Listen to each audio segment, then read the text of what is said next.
You now don't need to unlock the developer mode to emulate games on your Xbox Series X and S, and could PlayStation be gearing up to bring PS5 games to PlayStation Now?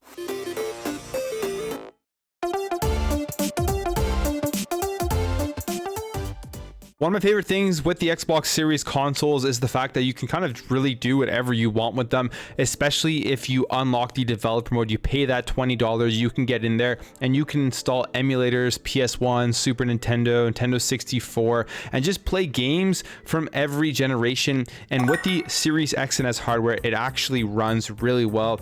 Pretty much one of the best emulation devices out there. Well, we recently just got an update to the Edge browser, and it looks like now you won't even need to unlock the developer mode, which could be a big advantage for a lot of people, because when you do unlock the developer mode, you lose access to some of the major things that you get when you're just playing in the normal mode. Well, MVG, Modern Vintage Gamer on YouTube, made a video checking out the browser-based emulators using the new updated Edge browser, and apparently emulators in browsers run really well on the Xbox Series X and S. So what else is really cool is he mentions here that because the Xbox Series X and S CPUs are fast enough, you can actually run hardware acceleration when using these Java browser-based emulators to play games like Legend of Zelda: Ocarina of Time, and it really makes the games run very well just through the Edge browser on Xbox. So you get access to things like Nintendo 64, PlayStation, Super Nintendo, Sega Genesis, Mega Drive, MS-DOS, Amiga, and more.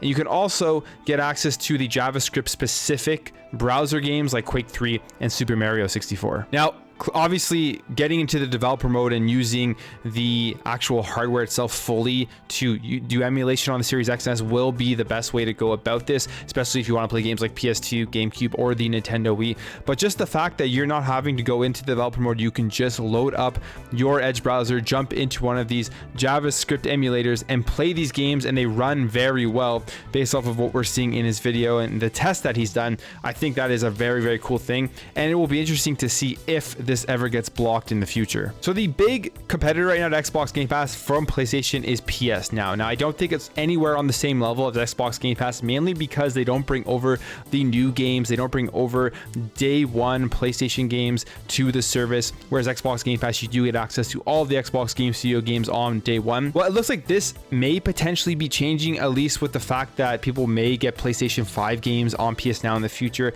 based off of this new patent that Sony has filed for ultra high speed, low latency network storage. This patent specifically goes into using multiple NVMe drives. And basically right now, I guess the servers on there with PS Now just aren't prepared with the NVMe drives and being able to stream the PlayStation 5 games to their users. And this patent here would solve that, as it says the system has multiple copies of the same content across different storage drives and might switch between different drives depending on their workload, a process that is vital for streaming service to millions of users, and will be able to keep track of specific data blocks on each of the data drives, which is essential for some PS5 exclusive games to function. So this patent, I guess, would indicate that they're considering in the future bringing over PlayStation 5 games if they can get their infrastructure up and running.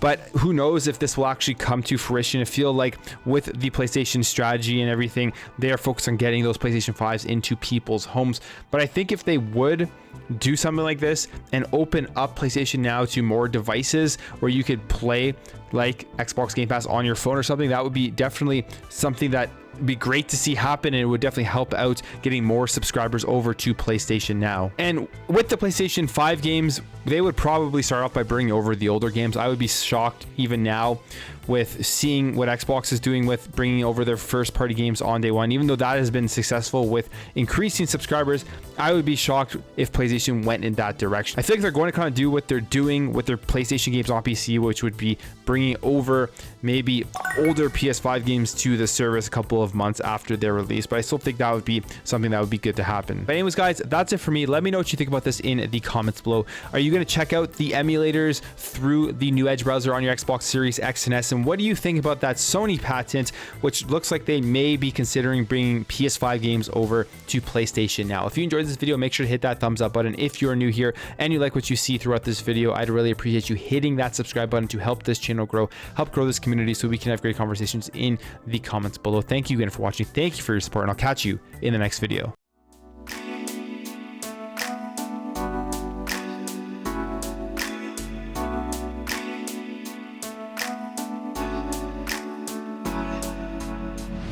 Bye.